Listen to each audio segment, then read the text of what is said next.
Roger Federer. Photo, Marianne Bevis. Philipp Kohlschreiber took the number 2 seed to 3 sets, but still ended up on the losing side of all 14 encounters with his friend. Fernando Verdasco, ranked just one place below Kohlschreiber at number 32, would attempt to score his first win in 7 attempts.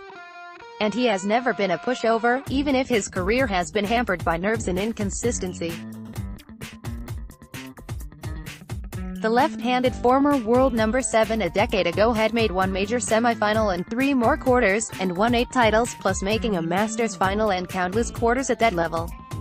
Federer would not take him lightly. He's a good guy. I think he's got one of those wonderful forehands on the tour. We've seen the great shot-making he has been able to produce over the course of his career. I think he's a good player. He can definitely peak against the top guys. I think that's why he's still playing. For those kind of matches, yeah, I have to be careful. He was not wrong. The conditions were considerably better than during their first matches, little wind, less chill. And Federer got off to a flyer, serving first, breaking for 3-1, and, despite coming close to getting a second break, closed out the set in barely half an hour, 6-3, having dropped just 3 points on his first serve. But very much like his first match against Philipp Kohlschreiber, Federer's level dropped in the second. He began to miss his first serve, and Verdasco was cranking up the power, making fewer errors, looking the more positive. He was certainly making hay against the Federer net attacks, passing him down both wings and drawing errors on Federer's pickup volleys.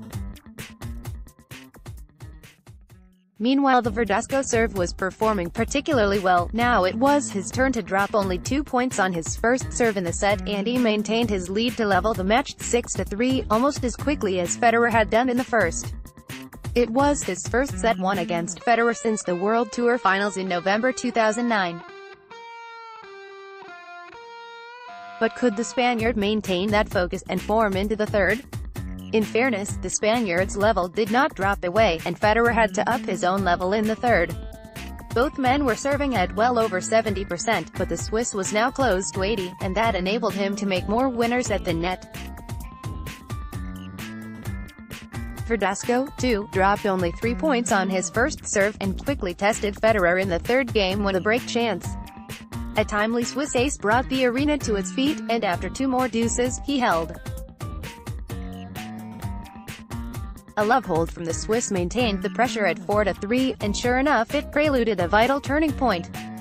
Federer got a lucky net cord winner to earn his only break point of the set, and then played the finest rally of the match, a 26-shot baseline exchange that finally drew a weak reply from Verdasco, and Federer was there to put it away.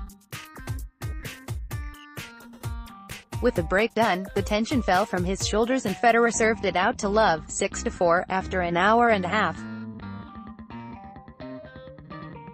As is usually the case, the Swiss was quick to identify the positives in his performance. I'm happy I actually stayed calm throughout the game. I felt like I had a good feeling out there. Even though I wasn't playing my best, I still felt like it was going to fall my way when it really mattered. I think that confidence is kind of important in sport or in tennis. I'm happy I had it today. I was right. I played good at the end. Federer next plays Hungary's Martin Fucsovics, a 6-4, 6-2 victor over Jan-Lennard Struff. The Swiss beat Fucsovics in their only previous meeting at the 2018 Australian Open, which he recalled very well. I know Martin quite well actually. He came to Zurich to train with me. I don't remember how long we spent, but a few days practicing together there. We had a great time. Then I played him at the Australian Open last year. Good match. Had one of the craziest shots there. Just hit a mega frame and it still ended in somehow. Ended up winning the point after he hit 2 smashes. I remember that point vividly. He concurred with the rankings in asserting that the 27-year-old had improved, up from 60 less than a year ago to 35 now, and a dangerous customer. He likes the fast surfaces. He likes to play up in the court. He has the power when required. I think it's going to be definitely a match that's going to test me tomorrow. In the final match of the night, young born at Coric, the only other remaining seed in the bottom half of the draw, along with Federer, took on two-time Dubai finalist Tomas Berdych. Coric was a semi-finalist here in his 2015 debut, but had yet to beat Berdych in 3 previous meetings, and the Big Czech, returning at the start of the year unseeded after a back injury last season, was on a 12-4 run after reaching the Doha final. More to come.